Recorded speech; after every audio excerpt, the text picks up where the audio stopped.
Kubrick made this movie and he fulfilled his purpose. He contributed to the world. You go into this movie and it makes you realize some truths about your own life. And he helped other consciousnesses. Is that the plural form of consciousnesses? For them to also gain extra consciousness. To this day, if it plays in the theater is packed. We went to the theater and watched it, and it was pretty packed, I will say. I know. For like a random screening on a Thursday. So we're talking about this film, Stanley Kubrick's masterpiece, 1968 film, 2001: A Space Odyssey, which changed films forever since the day that it came out. We talked in depth about how he might have even come up with concepts like these that are so looking into the future, so accurate as well with their predictions, that we were just shocked at how he came up with that. And we talked about it in episode 1. Yeah. And now part 2, we get to... Episode 45. Part 1. You're right. Episode 1 is... Don't watch that episode! Go to episode 2, maybe. Yeah. Start from there. No. You know, I went to another theater after we watched it together. So it was really fun. But then at the end of the movie, the music is swelling and everything. And I was like, oh, everyone's got to clap, you know. This has got to happen at the end. And then the movie ends and no one claps. And so I'm just like... Until like slowly I build a little clapping area. That's amazing. But you how could take they the not? initiative, the leap of faith when you're in theaters. I love that because you appreciate movies every time you clap. That's good. And I clap because of you. Yeah, you should clap at the end of the movie. I think so too. I think it's just the people pleaser in me. I want to clap, even though the directors are not there. Nobody's there. He's dead 6 feet on the ground. Right. Like, but like, we're the kind of people who clap when the airplane lands. But this is a good thing, because if the movie just ends and you walk out, it doesn't feel satisfying. Exactly. You go back to your normal life. Like, weird. I think we should have a class of like, you know, a course on clapping after like movies, how to do it, because I really need that. I clap so loud. You gotta clap as soon as the first credit comes up. And it's gotta be like a quick one. Oh, it's profound, my dear. Oh, it's just so incredible. Exactly. And the women clap like that. The men are like... You got to show your appreciation for the art. Oh my god. Simply, it's a thing you've got to do. And so I did it, some people did it, and then we walk out and experience the world as that star child, you know. Now we go into the world thinking, I am consciousness. Yeah, I am baby. and like I can make choices for my life. How amazing. I felt like that when we walked out. I felt like I could do anything after walking out. Yeah. Like I was skipping, you know, dead in the night in downtown, taking pictures, having looking at the loud smoke. philosophical conversations that for the we're whole like, downtown. You're alive, man. This matters. This is what life is. And we're pointing at everyone. You are an NPC. You're an NPC. Not me. Yeah. Yeah. That's so that's true. how the movie like, makes you feel. It's like untouchable. You've got to see it multiple times. Every time you watch it, you think about new things. And it allows you to literally travel into your own mind and figure out where you are in life, what you need to sort through. No other movie in this world you can find that would make you feel the emotions that you would feel while watching this. Like, I can really vouch for this. This is the most unique movie that I've ever seen, and the emotions were so distinct for it too. At the end, you feel like it's not about the titles or anything. Like, you don't even think about that. That's so low. That's so low level. And the problems that you had that day, they don't even matter. They're so small and tiny to compare with what you are. You're so huge. Exactly. You are life. You don't even think about titles. That is accurate as heck. I mean, every day we think about titles. You know, if I do this one thing, everyone will think I'm cool. And then I'll make money from it and life will be great. Yeah. But you see this movie and these guys are astronauts going to a planet no one's been to. They arguably have the greatest job that anyone could have on this planet. So much fame and things. So much fame, so much love, so much money, and so high class. And like, even when I was a kid, like my dream was to be an astronaut. Was it for you too? Yeah. Oh, exactly. And so they have the best fucking job. And they're so depressed and it doesn't even matter to them. And it's like just different putting in a battery and it's so dead. And then by the end, they learn that it doesn't even matter. Like, I live in this Victorian house. I sit in a robe. That's so insignificant. Like, that's so many people's dreams, you know, to live in a house like that. I know, it is certainly mine. It's mine too, yeah. And it means nothing at all. And then he dies, and then he's reborn into getting a second chance at life, basically. And finally, his life seems to find meaning, and you can feel like Dave in that child. He's getting a chance to go back to Earth and try something new. And so exactly, like, you realize titles do not matter at all. Titles will not get you where you want to go. Could I just ask, what was the name of the character that was like the one that murdered? Yeah, the artificial. Oh, okay. Artificial intelligence is HAL 9000. Ah, yeah. And then there's Dave Bowman. He's the mission commander. And then there's Frank. Frank is like his assistant. Yeah. Or like second in command. Right. So Dave was the guy. So he was so fascinating to me. Like, I loved his performance so much. Yeah, I like him more every time I watch the movie. But like, there's this thing. I feel like I've become a little bit like higher than the superficial thing, which I was so proud about, because when I was watching that, I wasn't actually attracted to him beyond a few seconds that I watched him, because like, he had no character, and like, he was so bland. He wouldn't laugh or do anything. Like, it was too serious. You know, the fact is, the only time he ever laughs or smiles is when he comes into the spaceship after like Hal says, "No, you can't come in, Dave, I'm sorry." Ooh. And he breaks in and he almost dies. Remember that part?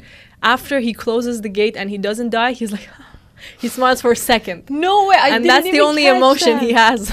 Wow. Okay, that makes him attractive instantly. Like that. Oh my God, I take back my word. But like, you're right, he doesn't smile. He's very That's stoic. why when I was like watching it, the first few seconds I was like, my new crush, like, that's gonna be on my wallpaper, like planning the future and everything. And like planning to Google him after that. He's probably my grandpa's age or something. But then I went and I saw his character, and immediately such a turn off. Like, I see why you would say that, because he shows no emotion. But in fact, it's actually a very deep performance, especially when it builds up to, like, you have to see he can't make mistakes. Everyone is against him, and his friends are dead. He's all alone, and he can't make any wrong decision. And then you hear his breathing, you know, so you're really deep in with him, and he turns off his ego, he turns off his, like, the voices in his head, and he just has to like make the right decision all the time. So you see that in his face when he says, like, "Open the door, pal." He says, "Open the door." He's knocking right now. But when he says, "Open the door, Hal," Plot pals. You see in his face, like, he is trying not to get angry at Hal, because if he gets angry, Hal will not open the door. And you see, like, the performance is so subtle that you almost miss it the first few times. You say, "Oh, he's so dead. He has no emotions." Exactly. He just hides it really well. And for them, what's interesting is their goal is clear. For most of us in life, we always change our goals, you know, every day. But then for them, like, it's clear, I've got to get to Jupiter. So when they have that figured out, now they have a choice. How do I spend my day to get there, you know? So that helps a lot. And also, they have such limited energy there. There's limited food. There's limited places they could go and see. And so these two combined puts them into a whole different state than we would ever understand. Imagine if we were in that spaceship. Oh my God, we would have killed each other. Don't you think? Immediately. We're such bad roommates, I think. Like, the first few days we would watch movies, we would dance, probably joke around. The next 3 days, silence. There's just you no didn't sound. wash the dishes. You didn't do that. Like, go clean up. You don't do this. You don't contribute to this house. We would have our relationship fights. Duck a dog day and night. Yeah. Or we would say, it's your turn to go fix the spaceship from outside. Oh, and then we would turn off the bolts. Close you I want all the food. You gotta go. Sorry, Mara. You're gone. Exactly. This would happen, I think. I feel like, if there was like a Mr. Beast kind of thing, that like, 30 days, you know, put us in asylum. We should sign up for that. Let's check it out. Check it out. Yeah. We really like Mr. Beast. He did inspire us a lot. I So, know. It would like make everything full circle if you go on his show and kill each other on there.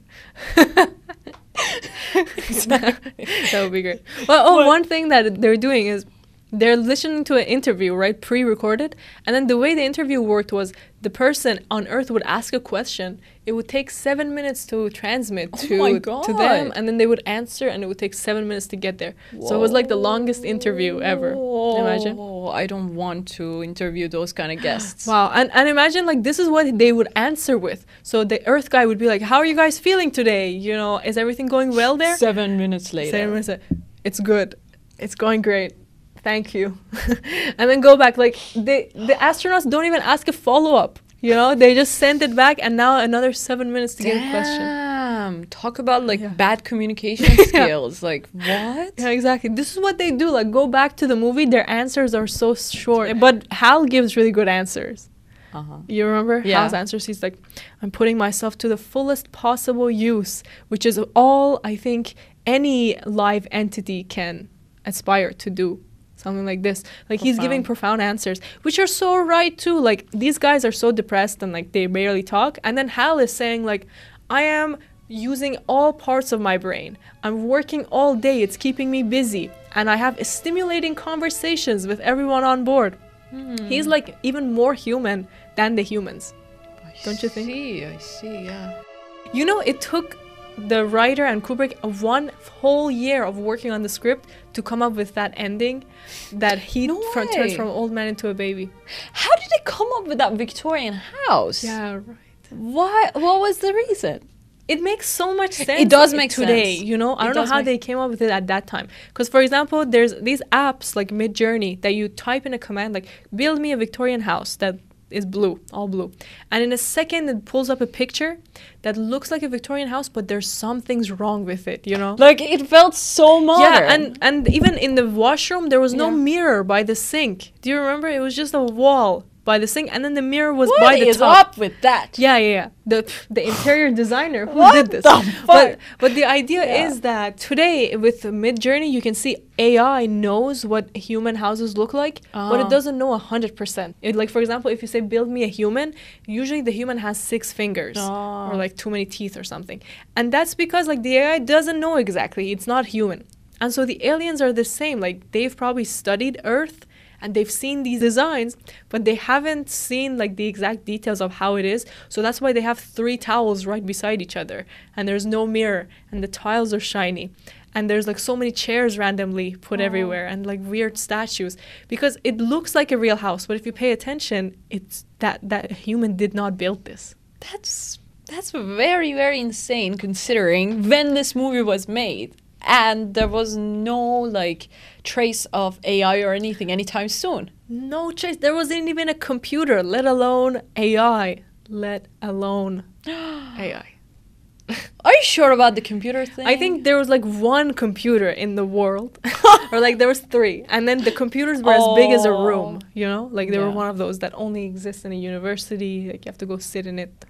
Oh, I see. I see those huge ones. Yeah. Mm-hmm. I guess like you are probably correct about this, but what I'm trust me, bro. I know what I'm going to put my trust in you on this one. But tell me this, okay? Where was this house located? Was it on the gassy planet? Do you suppose, or? Another planet, or was it in his mind, or was it the Earth? Oh, which one? Choose. Okay, I'll say it's not Choose. the Earth. Choose. I do think that it's a place somewhere near Jupiter. Like if it's not on the planet, then it's like a similar planet. Yeah, like right beside Jupiter. On Jupiter's moon. Even. On Jupiter's moon. Yeah. Which one of them do you think? That's like lots and lots of moon. This I don't know. This such a nitpick. Fictional? No, it's not. But at least when it comes to Kubrick, I'm not gonna let him go like that. Like it's so fantastical and fictional. Like What was he thinking? I don't get the Jupiter mission. Yeah, I don't get it at yeah. all. It makes no sense, really, if you think about it, because he's going But through some lights, you know. What does that yeah. mean? Oh, yeah, He's yeah. like going through some The lights. shining lights, and then he suddenly appears in this room. Like, did somebody bring him here? How did his spaceship get into the room even? That doesn't make sense. Incredible. You know, oh God, those lights and that journey, my goodness. That was such a psychotic sort of experience. It was like a trip that I had. You go through them like there's a you canyon. go within. You keep going deeper in, and Yeah, you Never fly. get It there feels like you're to the end. flying over it, and there are canyons, and there are were there waterfalls or Yeah. something? There were like every sort of like. lakes. Yeah, it was basically Earth. They just I don't know. They use some filters. Exactly. But I think that's the point. That is the point. That is the point. So it doesn't matter what it looked like. That's too shallow to discuss these things. The emotions I had. I literally remember that I felt like when I was meditating before, I had this kind of experience, and when I watched this part of the movie, I had this kind of experience. And I felt so good because I knew that was such a profound experience. I felt really good. And then it was so emotional. So after this, I saw this man that turned old, and he looked exactly like my grandpa. How is that possible? He looked exactly like my grandpa that like died exactly a few days ago before that.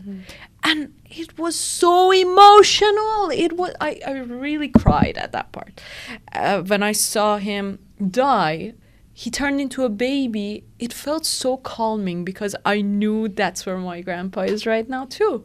He is just like me. He's me as well. And he's consciousness. He is just a baby. He's not even that old man that I saw.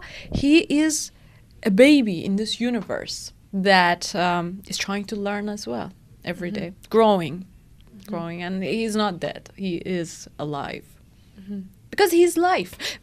We are life. We're never going to die.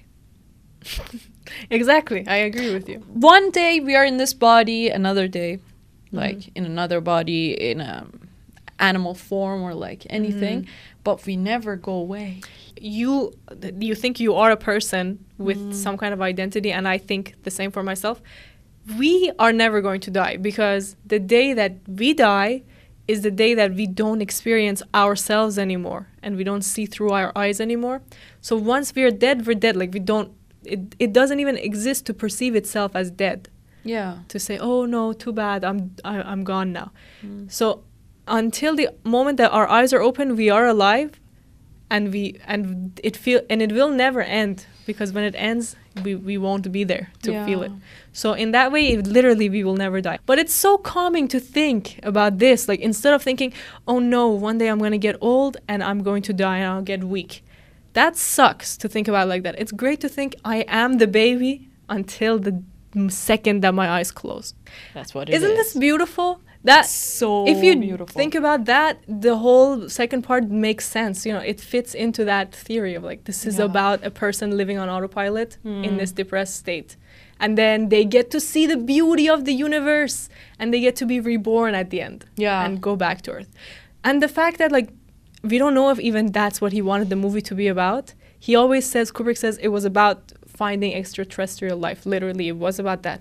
And then somebody else could say it's about consciousness. Someone else says it's about transcendence, like transcending your state of being and getting to a better place.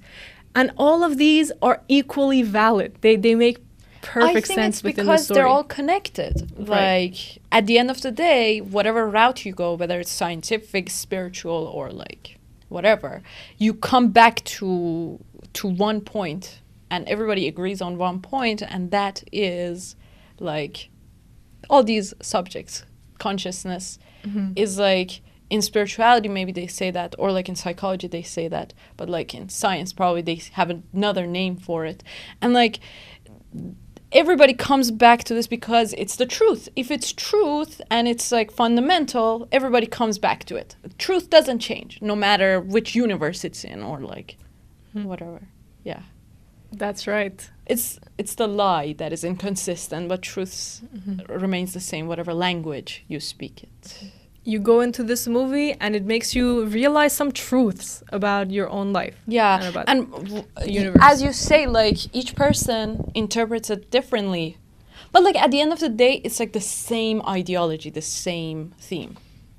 And I'm not sure even if like Kubrick had that in mind, like aliens. I don't think that was his. You know what? Kubrick He's never too deep. Exactly. think, to- That's what I think too. He's too deep for that. But there's one interview, the only interview where he talks about the movie. No way. And he's just sitting there. It's like he's giving the simplest explanation. He's like, "Well, we were thinking that the he goes sci-fi to guy? alien. Yeah.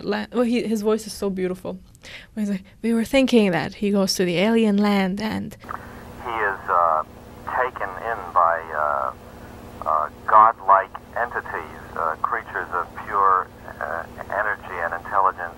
he meets a person who's built him a house, and the house is inconsistent because that alien doesn't know how human houses look, and so he gives like God the damn. most. That sounds like a nerd about like who studied a lot about aliens right. and like wants to shove it down your throat like that. But I like love he's it. such a sweet guy too. They choose this room, which is a very inaccurate replica of French architecture, deliberately so. And you know the And breathing. I felt like the soul of Kubrick came here. Hello, Mr. that was a great impression. Kubrick. Yes. Now don't compare it to other videos, But please. even though your voice changed, like at first it was deep, but then the second time you imitated, it was higher. Which one is the accurate one? I haven't watched that. Oh, his voice is like semi. It's not too deep, I don't think. You know the breathing is astronaut breathing. He's like for like 30 minutes of the movie, he's breathing. That's Kubrick's voice. That's Kubrick breathing. That's Kubrick breathing. They just recorded that. yeah. Why? And it's kind of like it's not even normal breathing, because like normal breathing, you take it in, you hold a second, and then breathe out. But that's like the whole time. Why? What is that? Yeah, why? Why does he breathe like Were that? the actors incapable of breathing? Yeah, I don't know why. You know, I read this somewhere. I don't know if it's accurate, but now I know what to listen to at night. Oh my god! You know what to go to sleep to. Thirst trap. Like, Yeah. You know what to. Because even the Your breathing gets voice heavier. is the last thing I hear when I go to sleep. Oh, damn. Yeah, Kubrick, I love his voice. I love his breathing. I love his style. Oh, go on. Everything Continue. about I it, would yeah. like to hear I about love the this. bags under his eyes. You know, I heard he doesn't His sleep. eyes are so big. I love Yeah, that. exactly. Frog eyes. And then also, like, because he's such a hard worker, and I don't know, probably because of other reasons, the consensus is that he slept very little. Like, he just didn't sleep. That's how he had enough time to do things. But then you look at his face, and, like, you can tell he never sleeps. His eyes are black under eyes. Oh, yeah. And, like, he looks kind of dead on the inside. So you think, like, do I want to be like that? Like whiteness in his eyes too, which shows that he doesn't sleep that much. Poor guy. Even we love 2001 so much, but we can laugh about some things, you know. We're not like, oh, it's my Bible, I'll put every poster on my wall, although I do that. I You did print literally this. printed this huge poster, but I'm sure you don't at night like go on bow to 5 this times a day. or like lit candles around it and like No, literally, I was looking around my room yesterday, and Oh, I was yeah. like, I have too many Kubrick posters. This is creepy. Like, every wall has one of his movies. His face is on the other wall. My books are all like Kubrick. it's literally The like Life you're of Kubrick. worshipping him. Yeah. It's seriously It's a like problem. it's like a temple that you have. Yeah. Yeah. What is going on So that does not contribute to consciousness. at all? Know No. this. No. Now, we were talking about the story of these two sad astronauts. What does it make you feel to see them interacting with each other and being alone on this? So these two people, these two lost souls, are going towards this useless mission of Jupiter. Would you agree? Exactly. Yeah, That's how they're they going feel there. too. They even Yeah. feel like it's useless. If you look at them, they're so sad and depressed. It feels like, yes, it's not even about the mission Jupiter or the gas planet at all. It's not. It's about two depressed people navigating life. You know? Period. That's yeah. That's You're right. there's even the saddest song playing during that part. The saddest song probably I've ever heard. Wow. And it starts with just the galaxy alone. You know, there's nothing around it. And this sad song is playing and it's going, and all you're thinking about is like, look how sad and lonely humans are. You know, we've built all of this and we've gone to space, but we are so tiny and insignificant. Yeah. And like could easily be destroyed. And then after he shows us this, Kubrick, for a minute, we go in and this poor guy is exercising. You know, he's just got to stay alive. That's what we do even on Earth. Like, you've got to go to the gym or else like you. That's the conclusion you made in the theaters. Yeah. Like, I turn around like, oh, you should not skip leg day. This is important. Yeah, exactly. Cardio is so important. But that's why he put it there. I think there's a reason why he cuts to the gym for so long. Because it's the rat race. The Matrix. He's stuck in the Matrix. He's a rat in the rat race. This is right. Yeah. This is right. Yeah. They are two depressed people who feel like their life is not even controlled by them. Yeah. It's literally controlled by that like machine who is doing everything in their on life. On autopilot. Which means, well, that's what the depressive episode or like the depressive state is, because your life is basically on autopilot. You're not conscious. You don't try to be that. You function on your subconscious mind, whatever you've been taught, and your beliefs and your patterns and habits. One of them only has the interaction with family. So you just see their like psychology, kind of like what's going on in their mind, or you can't really tell, but you see that even though the family is loving them and like sending all this love and support, and all the people in America, in the world, are cheering them on. Right. They just don't feel anything. They are stoic completely. They're barely happy even. Like stoic, I feel like you would be in a calm state. Exactly. They just look depressed. They do. Not even stoic. They do. And that's like so true. Like if you're in a depressive episode, it's exactly how it is. Like no amount of love from outside and support from friends does anything to you. Like it just... And no amount of accomplishment, like whatever you do, just doesn't matter at all. You're wondering why they're even living. What's the purpose of their life? They don't care about the glory. They don't care about the money. Yeah. They just like the dad says, "Oh, we're gonna get you more money," and he looks like he's not even listening. They don't care about like the daily life. They're just eating and performing tasks. Yeah, and what are they living everywhere, for? like the whole spaceship is totally white, which is like a whole torture. Did you know there are actually prisons, psychological prisons? I just learned this really recently. Even in Iran, they have that. It's completely white, and the food that they give you have no seasoning, anything. So you kind of like go into this really. It's like a mental torture. You have no senses whatsoever. And yeah, you don't see any colors, you don't see anything, and it really fucks you up. And there's nothing that you could like that has texture that you could like oh my touch. God. So it's so bad. So what they say in the comment section, I just had to read it in case I go to these kind of prisons. Like in edges of beds or somewhere, you gotta touch these parts to kind of like feel something. Probably they said like touch different surfaces, but they try to make sure that there's not much texture. That's another part of humanity. That's like political prisoners. They send them there, some of them. Wow. To make them desensitized to life and not care about politics anymore. Probably. It reminded me of 1984 book, actually. The kind of prisons that they send them to was kind of like that. And so here in this spaceship, it's also the same. It's all white. It's all looks the same. And the food is kind of like that too. It's just this same old food that they have. They have to like kind of... Did you see it? It's like clay, yeah. It has no texture at all. Nothing. And also one part that was so fascinating to me, because at that time there was no cell phone, was the fact that they were watching and like they were eating and watching. Like I do that every day. Yeah. I can't even go through lunch without watching my phone. That's such a big problem. Yeah, for most people actually. Do you not do that? I've learned to avoid it. Yeah, I've learned to avoid it because it's the easiest thing. You gotta do that. Like it's so fun. Like you know, you're like, oh, this is the best day. I'm watching a sketch and I'm eating my food and like everything's great. But then the food doesn't even fulfill you. Like at the end, you're more tired. You are somehow. exactly. So And you keep being like, oh, one more video, I'll watch one more, and then it'll be fine. Oh, this is just a 3-minute and 40-second video? Okay. You know, sitting on the couch, and before you know it, it's like all life is gone. So I now hide my phone behind my bookshelf during my lunch hours. Ooh, wow. So and then you bring a book, and then you're like, yeah, I do bring a book. You read my mind. my God. But these guys don't. These guys bring the iPad out and they're watching BBC. The worst kind the of... worst channel that you could ever like watch. Do they want to get brainwashed or something? Yeah. Why What? BBC? They're even from America. And they're watching their own interview too. That's what I would That's do. That what I would do. I would listen to the podcast if I was listening to anything. I read in a book, Kubrick interviewed the greatest minds of the time. So the greatest scientists, engineers, astronomers. Oh. He sat down with like the What smartest. about like astrologers or Astrologers too? probably, Yeah.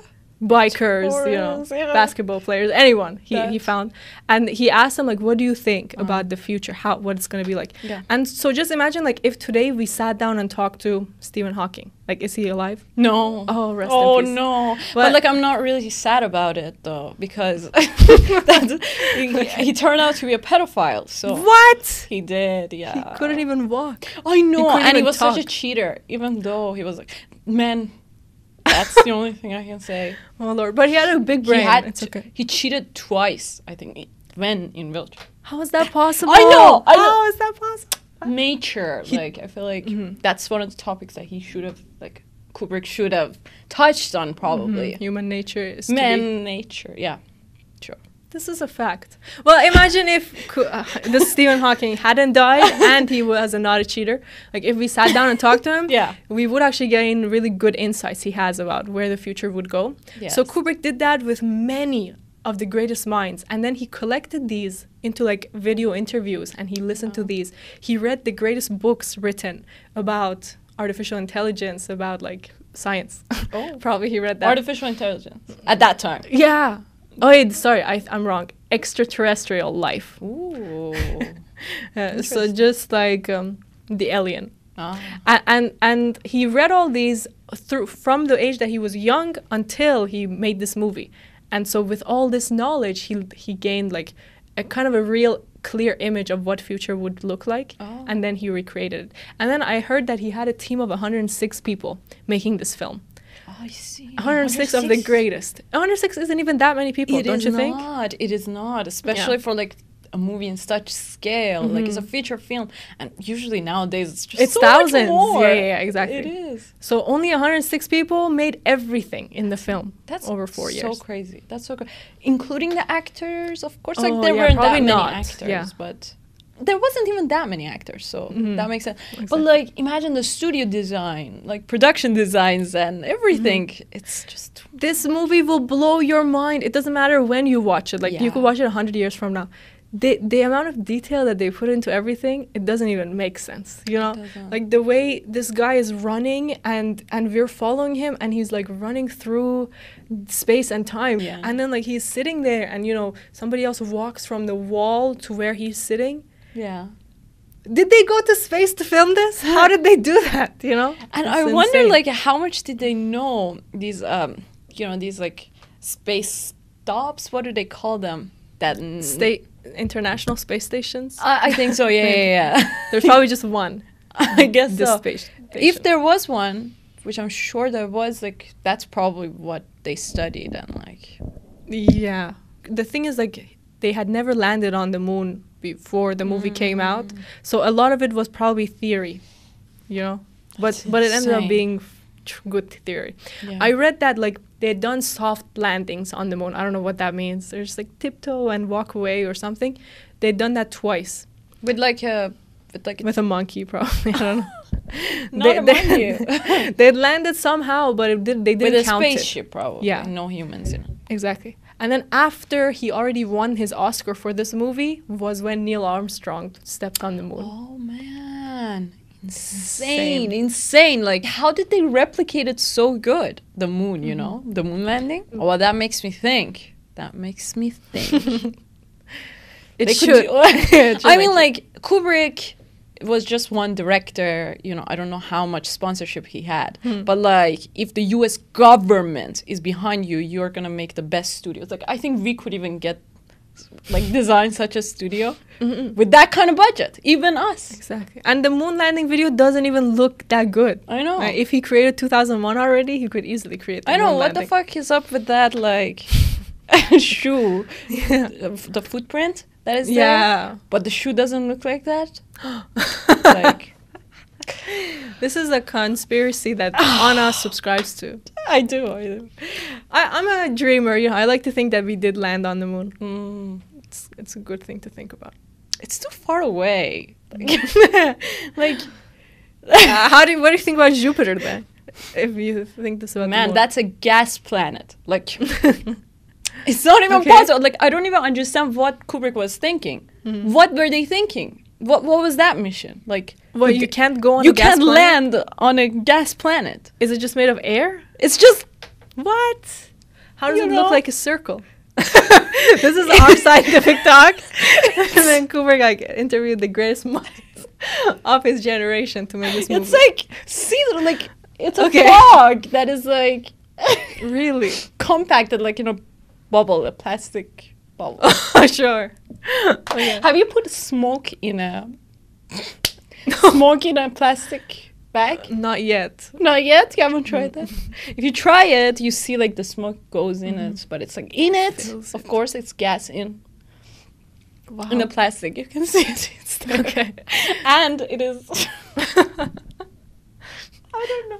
Yeah, I maybe don't know what I'm talking maybe about. Jupiter is inside of the gas. You know, like once you go through all the gas, then Jupiter is there smaller. Oh, is it? Probably. Because you know how he goes through all that light? Do you want to try it? Let's try Like, it. Yeah, you gotta go there Today? on one of their missions. Yeah, it will be fun. I mean, the thing that wasn't clear was what was this mission? Like, what was the point? Would they just go near it, orbit, and then come back? Yeah. Well, I don't know how accurate your information is about the gas planet. I don't know if I should trust it. You should trust me. You should trust me with your life, like, with everything. I'm a trustworthy person. She's trying to get my will. Yeah, I'll exactly. write it out. Okay. Yeah, I'm brainwashing you. But at the same time, like, tell me, give me another explanation. Like, okay, I'm open. Convince me otherwise. Yeah. What were they doing? Well, the reason they went to Jupiter was they received a message. So the monolith sent some kind of wave to Jupiter. And so they were like, okay, the monolith talked, so we should follow what it said. And they created this whole mission to like go towards that wave, basically. I see. And then they went there. Their only plan was to find out, is there extraterrestrial life? Is there On life Jupiter. outside? Yeah. On a gas planet. Probably they didn't think about the gas planet part. They were like, maybe there's like another planet around it, like another city. Oh, useless mission. Like, it's But, you know, I incredible. think we're nitpicking a little bit. I mean, gas planet or otherwise. It's about... It's a planet. Exactly. Gotta respect it. Just because it's air, it's not as worthy as a Exactly. dirt planet. This is all I'm saying, okay? Let's just watch our planet lingo going forward. Exactly. You don't want to be discriminative and like racist toward other planets. That's right. We split 2001 into 2 parts because there was so much to talk about, and still we reached ran only a out. few percentages, of all that there was to discuss with this film. Like, And let alone it's no drama, you know. It's no human kind of like, I don't know. it's not of nothing- this earth. It is not. Literally. It is not. And yet it is. And yet it is. Kubrick so, did it. So profound. So good. And cue the music. It's swelling now. We're hearing it. Thank you for Oh, watching this episode of the Plot Pals podcast. Yeah, if you haven't watched the first part, don't be lazy. Go watch the first Fuck part. yourself. Is that what you were gonna say? Go don't be watch lazy. the first part of this video. You will love it. We talk about that one is more light. It's like funnier one than like profound. But you gotta watch it and check out our other Stanley Kubrick films that Yeah. we've got lined up for you. We've got What do we have? Barry Lyndon. Barry Lyndon. The Shining. And Full Metal Jacket. My other favorite. yes. Check them out, and more Kubrick to come, more films to come in general, and more books. Let us Yeah. know what are your favorite films coming up, and we would love to discuss. Absolutely. Watch. Thank you, pals, for watching this episode, and we'll see you on the next one. See you. Bye. Bye.